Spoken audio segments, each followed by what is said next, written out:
អានេះសូមឯងកុំធ្វើបែបនេះអីណាបើឯងធ្វើបែបនេះធ្វើឲ្យខ្ញុំនេះចង់យំហើយយ៉ាពេលនេះនាងយំគឺព្រោះតែនាងបាត់បង់ការងារនេះមែនទេវាមិនអីនោះទេពួកយើងទាំងអស់គ្នាបានធ្វើអស់ពីសមត្ថភាពហើយពុននឹងបានជោគជ័យគឺមានការបរាជ័យខ្លះអញ្ចឹងហើយត្រឹមត្រូវហើយយើងមិនអាចនៅក្រុមតែមួយយូរបានទេតែយើងអាចធ្វើជាមិត្តល្អនឹងគ្នាបានតែកុំអាសិនមិនទាន់ចប់ទេ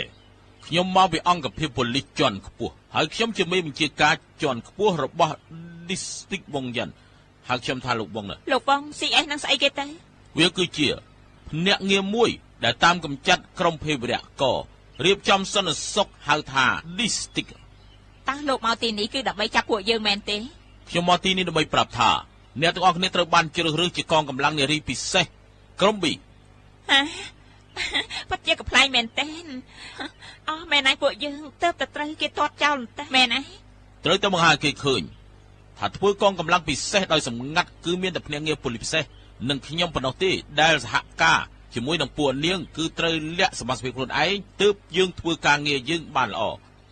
នាងជាជំរឿនល្អនៅក្នុងបេសកកម្មពួកយើងហើយយេអូបច្ចាចាមែនទេបច្ចាចាណាលោកបងកុំប៉ះពាល់ប្រទេសតាប្រយ័ត្នធ្លាក់បែកគឺជារឿងសម្ងាត់មែនទេប្រយ័ត្នបែកបានប្រយ័ត្នបែកខ្ញុំពិតជាឃ្លានខ្លាំងណាស់តើមានអីញ៉ាំតែស្អីគេទេខ្ញុំបានឃើញរូបនេះនៅក្នុងរូបនេះគឺជាម្ដាមសង្តាត្រឹមត្រូវហើយនេះជាកងកម្លាំងពិសេសកាល20ឆ្នាំមុននេះគឺជាម្ដាមហ្វុងនេះជាប្រធានក្រុមការនោះក្នុងបេសកកម្ម20ឆ្នាំមុនហើយជាលើកចុងក្រោយដែរក្រុមទាំងអស់មានតែនាងទេដែលនៅមានជីវិតរស់នៅ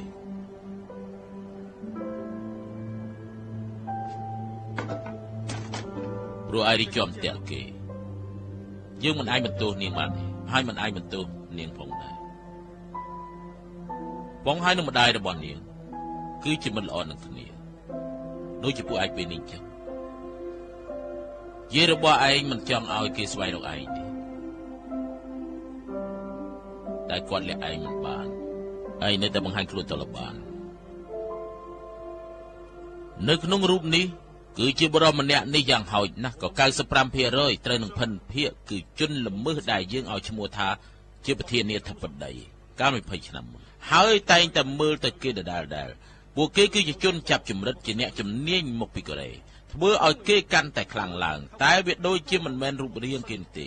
ខ្ញុំបានធ្វើការណែនាំកងកម្លាំងនារីពិសេសកាលពីលើកមុនពេលនេះដល់ពេលវេលាពួកនាងហើយ